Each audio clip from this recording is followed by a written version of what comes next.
কারণ সে তোমাকে বড় করেছে, অধিকার আছে তোমাকে ডাকার, কারণ সে তোমাকে খাইয়ে দিয়ে আজকে লেখাপড়া শিখিয়েছে, অধিকার সব কিছু আসতা। তোমাকে তারপরেও তোমাকে বাবার কাছে বসতে হবে, বোঝাতে হবে, বাবা তুমি আমাকে 15 লাখ টাকা খরচা করে তুমি আমাকে বিয়ে দিতে চাইছো, দিয়ে দিলে 15 লাখ টাকা তোমার কাছে নেই, তুমি ধার করবে, ঋণ নেবে, সুদে নেবে, লোন নেবে, জমি বিক্রি করবে, কষ্ট হবে আমি জানি, তারপরে তুমি আমাকে বিবাহ দেবে যাতে আমি সুখে থাকতে পারি, এটাই তো চাও। আমাকে জিজ্ঞেস করো বাবা কি বলবে, হ্যাঁ কথাটা বাবাকে রাতে খাওয়ার পরে বসাও, বসে জিজ্ঞেস করো বাবা এই কথাগুলো শুনতে না, বাবা কেড়ে যদি না ফেলে আমি তোমাকে কান কেটে দেবো। রহমান লস্কর এমনি এমনি এখানে আসেনি, দিনের পর দিন টর্চার, দিনের পর দিন বাবা মাকে টর্চার পেতে হয়েছে, বাবার কাছ থেকে সব কিছু সহ্য করতে হয়েছে, রাতে কেঁদে কাঁদতে কাঁদতে বালিশ ভিজে ভিজে গেছে, কিন্তু তারপরেও এই কথাগুলো বালিশের মধ্যে রেখে দিয়েছিলাম, কারণ আমি জানি এখন আমি কাঁদলে কেউ আমার কান্নার চোখের জলের দাম দেবে না, কিন্তু কাঁদবো আমি একটা সময় যখন আমি স্টেজ পাবো, যখন তখন কাঁদবো, তখন হাজার হাজার মানুষ আমার কাছে কাঁদবে, তখন আমি এক অরিজিনাল কান্না দাম, তখন আমি অরিজিনাল চোখের জলের দাম। আপনি আমাকে ওই বাবার সামনে, ওই মায়ের সামনে, ওই দুনিয়ার সামনে, ওই সিনিয়র সামনে আমার বাড়িতে না এই কেঁদে লাভ নেই, না হবে না।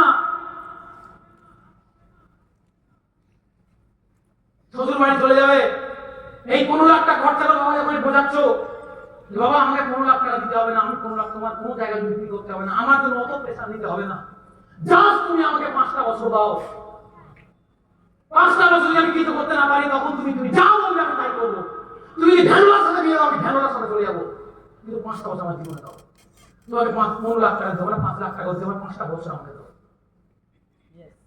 আমি তোমার কথা দিচ্ছি, 10 টাকা স্ট্যাম্পে পারো না, লিখে দাও, দরকার বলে আমাকে লিখে দাও, যে যদি না করতে পারি আমাকে তেজ মুক্ত করে দাও, আমি চলেও যাবো, কিন্তু আমাকে 5টা বছর চ্যালেঞ্জ চাই।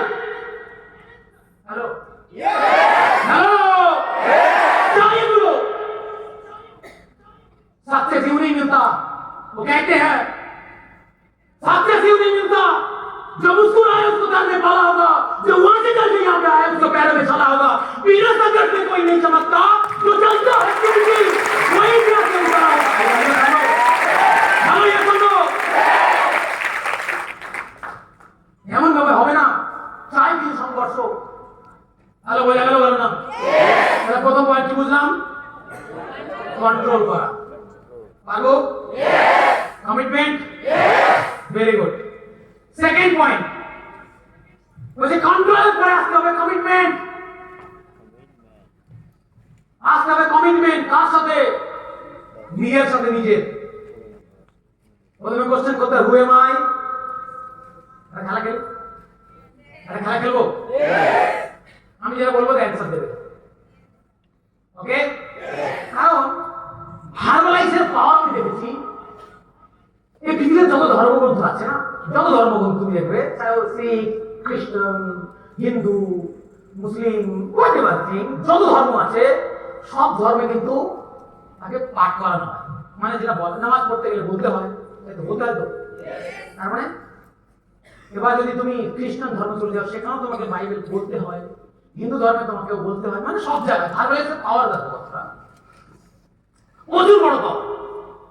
আজকের পুরো বিশ্বের যত ধর্মের মানুষ, মানে যত ধর্ম আছে সব ধর্মে 100 কোটি মানুষ আছে, কিন্তু তারা কন্ট্রোল, তারা নিজেকে ওই জায়গায় ধরে রেখেছে, কারণ না কেউ জিসাসকে দেখেছে, না কেউ রামকে দেখেছে, না কেউ হযরত মুহাম্মদকে দেখেছে, না তারা জান্নাত দেখেছে, না তারা জাহান্নাম দেখেছে, না স্বর্গ দেখেছে, না দেখেছে, তারা কিন্তু বারবার ভিজুয়ালাইজেশনে করে করিয়ে তাদেরকে ওই জায়গায় কন্ট্রোল করে রেখেছে।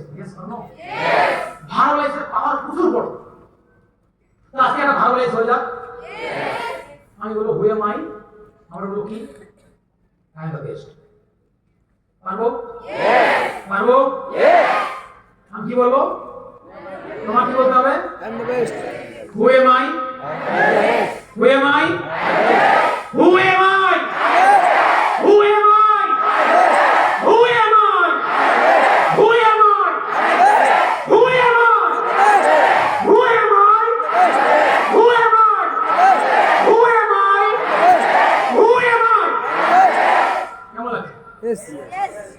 ভালো আছেন? Yes, I am the best. নিজেকে প্রথমে নিজের সাথে বলা I am the best. Who am I? আমি বেস্ট। কেন? আমি পৃথিবীর বেস্ট প্ল্যাটফর্ম পেয়েছি। হ্যালো, আমি পৃথিবীর বেস্ট লিডার পেয়েছি। আমি তার টিমে। কেন আমি বেস্ট? আমি বেস্ট লিডার পেয়েছি। মিস্টার সিগারেট ধরা নিয়ে সামনে। Hello,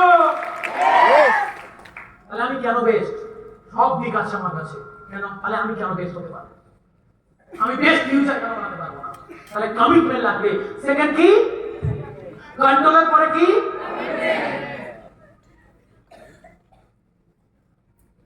commitment.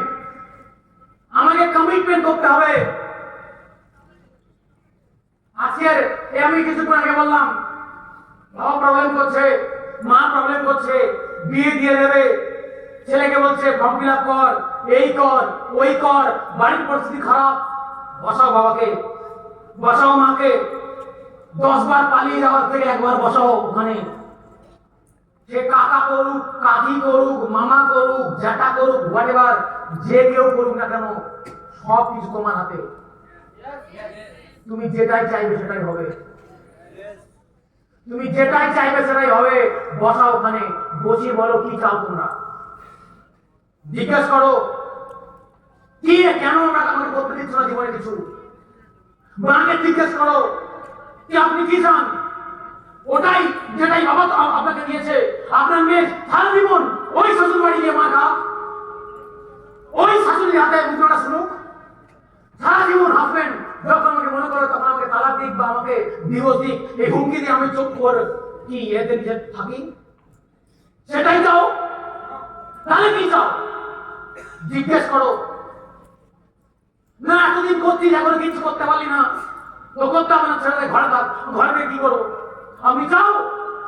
আপনি চান আর 10টা মেয়ের মতো আমি কোনো ছেলের হাত ধরে পালাই আর বদনামটা আপনারও?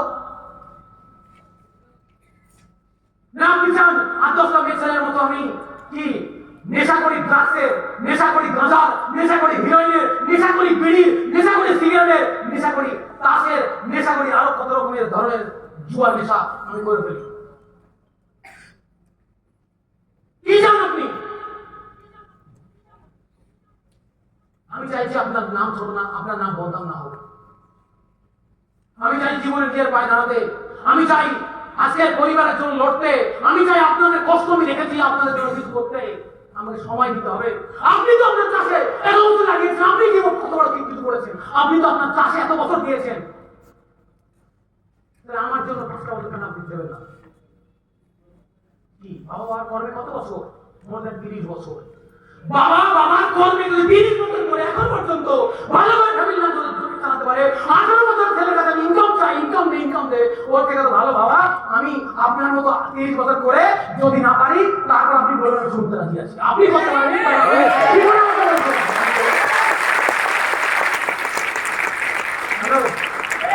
কিন্তু সম্মানের সহিত। ওটা বাবা সম্মানের সহিত, ওটা মা সম্মানের সহিত করতে হবে। কিন্তু বলা তোমাকে বলতে হবে। তোমার জীবনে যদি বাধা হয়ে দাঁড়াচ্ছে তোমাকে সেটা হটাতে হবে, পরিষ্কার করতে হবে তোমার রাস্তা, কারণ তোমার রাস্তা চলতে অসুবিধা হবে। তোমার মামা হোক, কাকা হোক, জ্যাঠা হোক, টিচার হোক, তোমার সিনিয়র হোক, তোমার পরিবারেও কেউ হোক, হতে পারে তোমার দাদা হোক, হতে পারে, তোমার যায় আসে না। কালকে তুই বিয়ে করতে বউ নিয়ে আলাদা হয়ে যাবে, তোর বউ থেকে তখন তো দিদিকে দেখবি, তোর বউ তখন বলবে একদিন যদি শ্বশুর বাড়ি থেকে 2 দিন থেকে যায়, এরা এসছে আর যায় না। যদি 3-4 ছেলে পুলে আসে নিয়ে একবার যদি 1 সপ্তাহ ধরে উঠি ব্যাস 2 দিন মাছ মাংস খাওয়ার পর 4 দিন 3 দিন পর থেকে ডাল শুরু হয়ে যাবে, যাতে তাদের বিয়ে দিতে পারে। এমন ব্যবহার করবে যাতে বাড়ি চলে যায়। ওর থেকে তো ভালো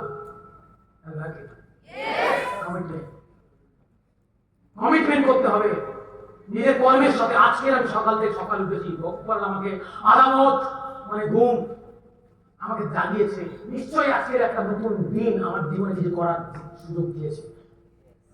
যদি আমি সুযোগ আমি পেয়েছি জীবনে আরেকবার, আমি কিছু তো একটা করবো। আজকে তো কালকের থেকে বেশ আমি আজকে করবো। যদি কালকে 50টা কল করেছি, 30টা কল করেছি, আজকে হলে 29টা করবো। কারণ আজকে আমাকে নতুন করে জাগিয়েছে, মানে কি আমি একটা হলেও একটু হলেও ভালো করবো, একটু হলেও বেশি করবো, একটু হলেও বেস্ট করবো। আগে নিজের সাথে নিজে কমিটমেন্ট।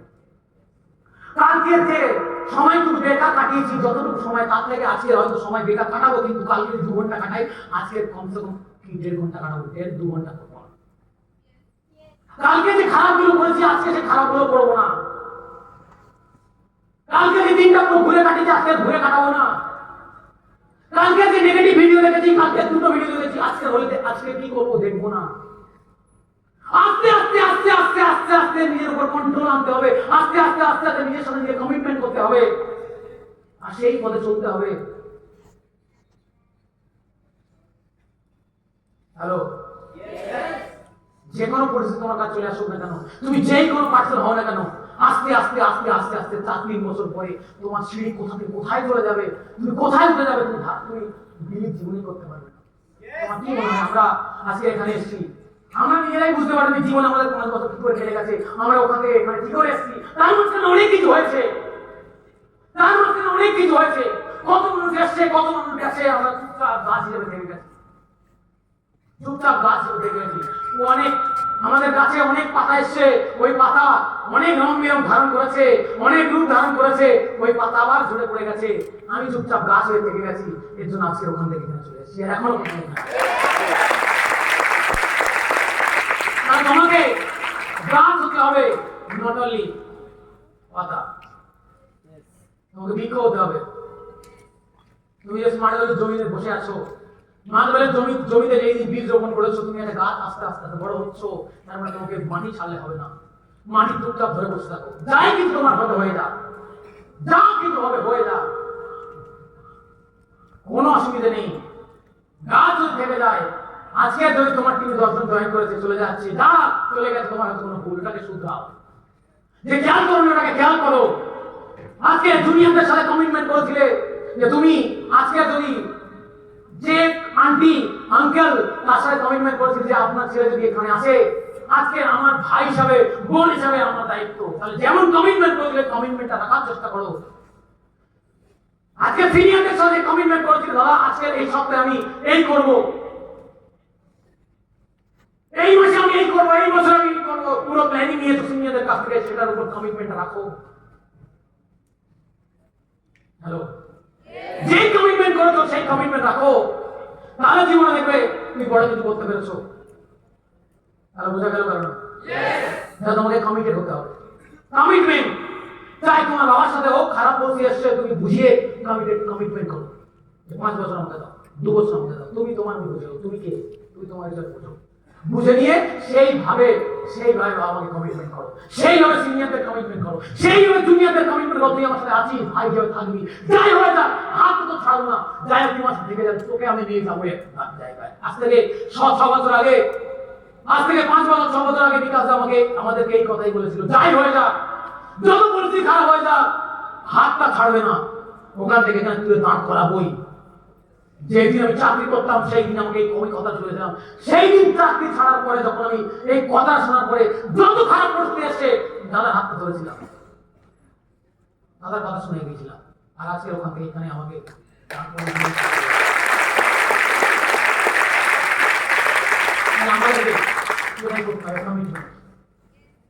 হ্যালো, পারবো? পারবো? নেক্সট চ্যালেঞ্জ, নেক্সট কি চ্যালেঞ্জ,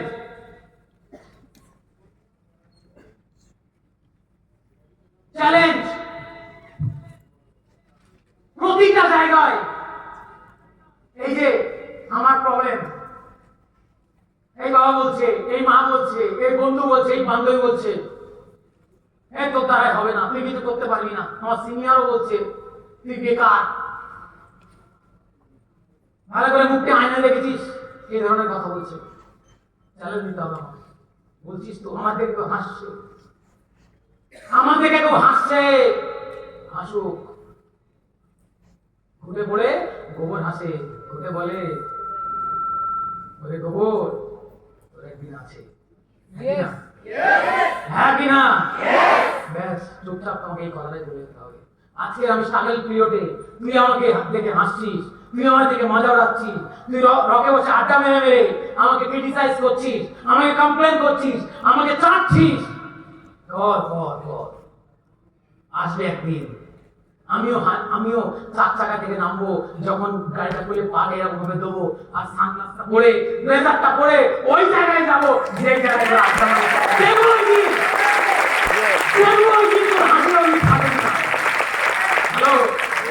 তখন আমার মনে আছে, আমার বাড়ির সামনে একটা দোকান আছে, ওই দোকানে আমাদেরকে নিয়ে গসিপ করা হতো।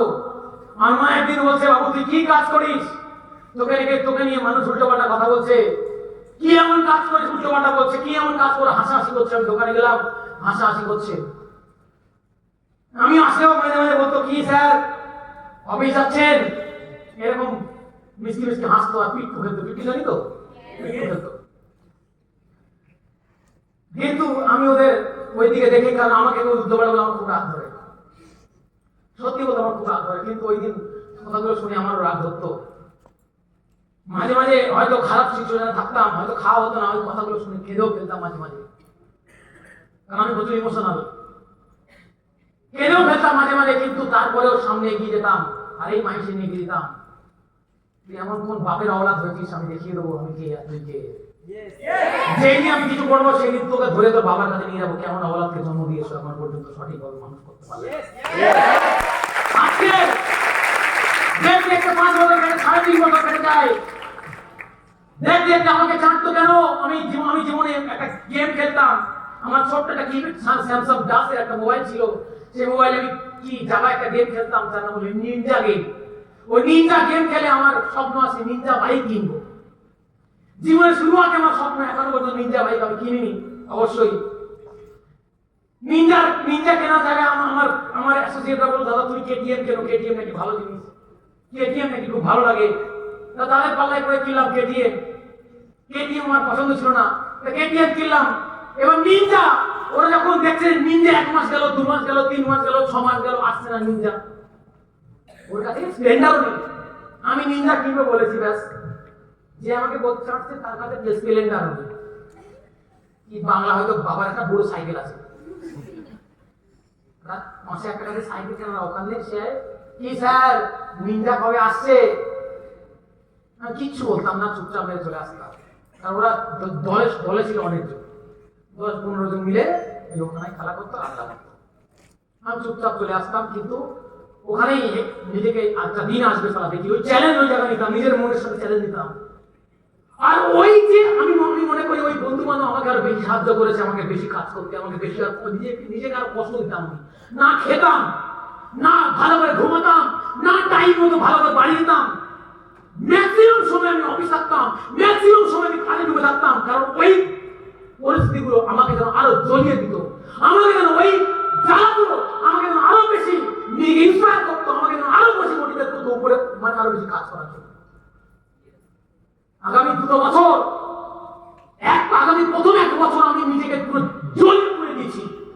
আমার এখন ওই পিকচারগুলো আমি মাঝে মাঝে এখন দেখি, দেখে হাসিও যেমন লাগে, কষ্ট তেমন হয়, যে আমি এক টাইম এমন ছিলাম, হাড় গোড় বেরিয়ে গেছে, চোখ মুখ ঢুকে গেছে, দেখে মনে হচ্ছে একটা কঙ্কাল দাঁড়িয়ে আছে, যে কোম্পানি এমন পরিস্থিতি আমি নিজেকে করেছিলাম, না খেতাম, না ঘুমাতাম, কখন বাড়ি যেতাম 1টা, 2টো, 3টে, 4টে, কোনো ঠিক নেই। কেন এই পরিস্থিতিগুলো আমার কাছে এমন, ওরা এইগুলো বলতো, বাড়িতে পরিস্থিতি খারাপ থাকতো, ওই খরা করতে মানুষ কি হয়ে যায়, মানুষ ভেঙে পড়ে, আমি আরো স্ট্রং হতাম, আমাকে যেন আরো সাহায্য করতো উপরে ওঠার জন্য, আমাকে বেশ করার জন্য আরো বেশি সাহায্য করতো। 1 বছরের মধ্যে আমি কেটিএম কিনে ফেলি, 1 বছরের মধ্যে আমি গোল্ড অ্যাচিভার হয়ে যাই। 1 বছর আমার একটা ইন্টারেস্ট ছিল, আমি মাকে বলেছিলাম, মা তুমি আমাকে 1টা বছর সময় দেবে। এতদিন 7 বছর চাকরি করি, 7 বছর চাকরি করে আমি তোমার পরিবার চালিয়েছি, তোমার মেয়েকে আমি বিয়ে দিয়েছি, 7 বছর আমি চাকরি করে, তার মানে আমি আমার ফিউচার বানানোর জন্য আমি তো 1টা বছর তোমার থেকে চাই, আমাকে দিতেই হবে। কিছু না বলো, আমি বাড়ি থেকে চলে যাবো, কোনো অসুবিধা নেই, কিন্তু আমাকে, আমি এতটা জেদ দিয়েছিলাম, আমাকে তুমি হঠাৎ পারবে না, যাই হয়ে যা। মা কিছু করার নেই, মা আর কি করবে? ফ্যামিলি তো মান নয়, ফ্যামিলি তো বাবার, বাবা যা বলবে সেটাই হবে। মাকে অত্যাচার করতো বাবাই নিজে। আমাকে যখন বাড়ি আসতাম খাওয়া দিত সেরকম ভাবে, কুকুরের মতো এইরকম ভাবে। আমি কাঁদতে আমার খেতাম, কেন? কারণ আমি জানতাম ওই কাঁদতে আমার খেতাম, আর আমি এটা বুঝতাম যে আমাকে বেঁচে থাকতে হবে এই পরিবারের পাশে দাঁড়ানোর জন্য, এই মায়ের পাশে দাঁড়ানোর জন্য। এই বাবা যখন কালকে চিকিৎসার জন্য 2 লক্ষ টাকা দরকার পড়বে, তখনই আমার পকেটের জোর দরকার। আর তো আজকের এই জন্য ওই কুকুরের জন্য খারাপ দেওয়ার পরেও আমাকে ওই খারাপ থেকে ভাত খেতে হবে। চোখের জন্য ভাত একসাথে খেয়েছি, কিন্তু কোনদিন মায়ের উপর রাগ দেখাইনি, খাবো না, বাড়ি ছেড়ে চলে আসিনি। কিন্তু তারপরে খেয়েছি এই মাইসে নিয়ে আমাকে বেঁচে থাকতে হবে ওই মায়ের পাশে দাঁড়ানোর জন্য, ওই বাবার পাশে দাঁড়ানোর জন্য। ওই বাবা ওই মায়ের যখন শরীর খারাপ হবে, তখন ওই বাবা মায়ের পাশে হসপিটালে না নিয়ে নার্সিংহোমে যাতে তাকে ইলাজ করতে পারি। গত 2-2.5 বছর আগে বাবার যখন আইসিইউ, তখন সেই সিচুয়েশনে আসে যে সিচুয়েশন আমার ভাবনা ছিল।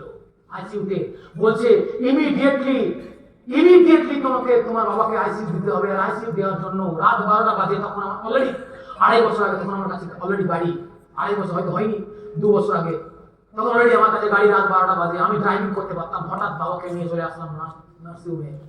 আর নার্সিংহোমে আনার পরে দেখলাম বাবার ক্রিটিক্যাল সিচুয়েশন স্ট্রোক হয়েছে, হঠাৎ স্ট্রোক হয়েছে। এবার বাবাকে যদি আইসিইউ না আনতে হয় তাহলে সাধারণ জায়গাতে রিস্ক হয়ে যাবে। ডাক্তার বলছে দিতে পারবো না। তারা ব্যবসার জন্য বলুক আর চাই জন্য বলুক আমি জানি না, কিন্তু যেহেতু আমার বাবা, তার ব্যবসা আমার কাছে বড় নয়, তাদের টাকা আমার কাছে বড় নয়, আমার কাছে আমার বাবা বড়। তার জন্য সঙ্গে সঙ্গে বললাম কোনো অসুবিধা নেই, ইমিডিয়েটলি আপনি আইসিইউতে রাখুন। সেই দিন যদি আমি ছেড়ে দিতাম, সেই দিন যদি মাকে মারছে বাবা এই বুঝে যদি মায়ের ইমোশন বুঝতাম, তাহলে আজকে বাবার ওই জায়গা আজকে দেখতে পারতাম না। বাবা হয়তো আর বাঁচাতেও পারতাম। এবং বাবাকে ওই জায়গায় অপারেশন করতে অনেকগুলো টাকা খরচা হয়, সেই জায়গায় আজকে ছেড়ে পাশে দাঁড়াতে পারতাম না হয়তো। আজকে আমাদের কাছে এই পরিস্থিতিগুলো আসে।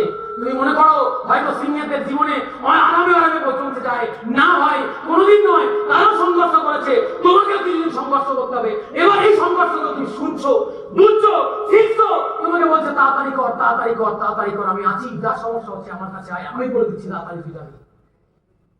তাহলে তুমি তাড়াতাড়ি যাবে না, তুমি ছেড়ে চলে যাচ্ছ, তুমি কাজ করছো না, তুমি মানছো না, কার সমস্যা হবে? তোমারই হবে। হ্যাঁ কি না? একটুখানি হলেও বুঝতে হবে নিজেকে, একটুখানি হলেও বুঝতে হবে যে ভগবান আমাকে ওই আজকের এই খারাপ পরিস্থিতি কেন দিচ্ছে। নিশ্চয়ই আমাকে একটা মানুষ ভালো করে বুঝবে। একটা বাচ্চা ছেলে যদি 1 কেজি নেওয়ার ক্ষমতা রাখে, তাকে 1 কেজি দেওয়া হয়। আমরা সাধারণ মানুষ কি করি, একটা 10 বছরের ছেলে যদি 10 কেজি নেওয়ার ক্ষমতা রাখে, তাকে 10 কেজি দিই। নিশ্চয়ই আমরা বাচ্চা ছেলেটাকে 10 কেজি দিই না, দেখি ভগবান যদি আমাকে এই কষ্ট দিচ্ছে, আর নিশ্চয়ই আমার এই কষ্ট নেওয়ার মতো ক্ষমতা আছে, তাই দিচ্ছে। আর এই জন্য দিচ্ছে কারণ এ জানে এই কষ্ট, এই ভার নেওয়ার সহ্য বা ক্ষমতা রাখতে পারে, এর জন্যই দিচ্ছে। এ স্বপ্ন আমরা ভেঙে পড়ি, কেন আমার লাইফে এত প্রবলেম, আমরা মাইন্ডসেট হারিয়ে ফেলি, আমাদের জীবনে কেন এত প্রবলেম, আমরা কমিটেড হই না। কেন হয় না? কারণ আমরা বুঝি না যে আমাকেই বড় কিছু করার জন্য উপর আমাকেই স্মার্ট ভ্যালু পাঠিয়েছে, আমাকে হাজার হাজার মানুষের ফিউচার দাঁড় করানোর জন্য, আমাকে হাজার হাজার মানুষের ইন্সপায়ার হওয়ার জন্য আমাকেই ওভারঅল স্মার্ট ভ্যালুতে পাঠিয়েছে, যাতে আমিও হাজার হাজার ছেলে মেয়েকে ইন্সপায়ার করাতে পারি, হাজার হাজার বাবা মা চোখের জলকে আমি বন্ধ করতে পারি, যাতে তার ছেলে মেয়েরা যেন বৃদ্ধাশ্রমে না রাখতে পারে। তার জন্য এই মেসেজটা আমার কাছে কিছুদিনের সময় কিছু মানুষকে মেসেজ দিয়েছে আমাকে স্মার্ট ভ্যালুতে। তার মানে আমি যার মেসেজ দেবো, যার আমি আমার টিমে আনবো, তার মানে তার পরিবারের বাবা মা সুখে থাকতে পারবে। তার বাবা মাকে বৃদ্ধাশ্রমে যেতে হবে না। তার প্রত্যেকটা ভূমিকা যারা আমার দিয়ে পালন করছে, আমি ইনভাইটিং করবো, আমার না ভাল লাগে না। তুমি সারা বোঝো না এখনো, হ্যালো, বোঝো না, বোঝো আগে। ইনভাইটিং কাজ করবো, দাদা না ইনভাইটিং করবো, আমি না এই কাজটা বাদ দিয়ে অন্য কিছু কাজ হবে না। হ্যালো, আর ভালো করে বোঝো, যদি সিরাজুল ঘরামি আমাকে প্ল্যানটা না দেখাতো, আমি যদি এই জায়গায় নাচতাম আর যদি আমি চাকরি করতাম 15,000 টাকার, আমি কোনোদিন ওই বাবার ওই পরিস্থিতি আমি সামাল দিতে পারতাম? রাত 12টার সময় আমার গ্রামে বাড়ি, অ্যাম্বুলেন্সকে ফোন করতে করতে আস্তে আস্তে হয়তো আরো সিচুয়েশন খারাপ হয়ে যেত, হতো না? তাহলে আমার বাবাকে ওই জায়গা থেকে আজকে এই জায়গায় আনার জন্য উপরওয়ালা হয়তো ডাইরেক্ট করেনি, সিরাজের দ্বারাই আমাকে স্মার্ট ভ্যালুর মেসেজটা দিয়েছে। আমি স্মার্ট ভ্যালু দিয়েছি জানি ওই টাইমে আমার বাবার ওই সমস্যাটা হবে। আর উপরওয়ালা আলিমুল গায়েব, তিনি আগে থেকে সবকিছু জানেন। Yes or no? তাহলে তিনি যদি আলিমুল গায়েব হয়, তাহলে আমি এখানে এসেছি, আমার ইনভাইটিং এ কাজ দিয়েছে, আমি ইনভাইটিং করবো না দাদা, আমার না ভালো লাগে না। তুমি বোঝো না এখনো, ওই যাদের ইনভাইটিং করছো ওখান থেকেই যা তোমার কর্ম তুমি করে যাও, রেজাল্ট তো পড়লো হাতে। কারণ কে যাও ফল কি চিন্তা মাত্র, তোমাকে তোমার কর্ম করে যেতে হবে। তোমাকে যে কাজ দিয়েছে, কত মানুষের জীবন তুমি বাঁচাতে পারবে, কত ছেলে মেয়েকে তুমি শুধরাতে পারবে, কত ছেলে বাবা আমার চোখের জল তুমি মোছাতে পারবে। তুমি তোমার ইনভাইটিং যখন করছো, তখন তোমার টিমে 10টা ছেলে আসবে, তখন 10 থেকে 20 জন বাবা মা, 20টা বাবা মার জীবন তুমি চেঞ্জ করতে পারবে, 20টা বাবা মার চোখের জল তুমি মোছাতে পারবে, 20টা বাবা মা আজকে তুমি রাতের ঘুমকে হারাম না করে মানে কি তুমি সুকুনের নিন তাকে ঘুমোতে দিতে পারবে। কারণ তার ছেলে ক্যারেক্টারলেস হবে না, তার ছেলে কি আতঙ্কবাদী হবে না, তার ছেলে আজকের মেয়েকে নিয়ে পালাবে না, তার মেয়ে আজকের বারে যাবে না, তার মেয়ে গাছ কাটতে ধরা পড়বে না, কারণ তুমি মেসেজ দিয়ে তাকে স্মার্ট ভিউতে এনেছো। Yes or no? তুমি এত বড় কর্ম করেছো, ওগুলো তোমার দ্বারা এত বড় কর্ম করছে, আর তুমি বলছো দাদা না আমার না ইনভাইটিং হয় না, আমি না করতে পারি না, আমার না ভালো লাগে না, আমার এই কাজটা বাদ দিয়ে অন্য। ভাই কি বলবে, কি দেবে, কি দেবে? ক্লিয়ার? তাহলে বোঝা গেল? ইয়েস, যা কিছু হয় ভালোর জন্য হয়। হ্যাঁ কি না? তাহলে উপরওয়ালা তোমাকে নিয়ে এসছে স্মার্ট ভ্যালু থেকে, যে কর্ম তোমার কাছে এসছে এখন ইনভাইটিং পার্টে, যখন যেই পার্টে আসছি সেই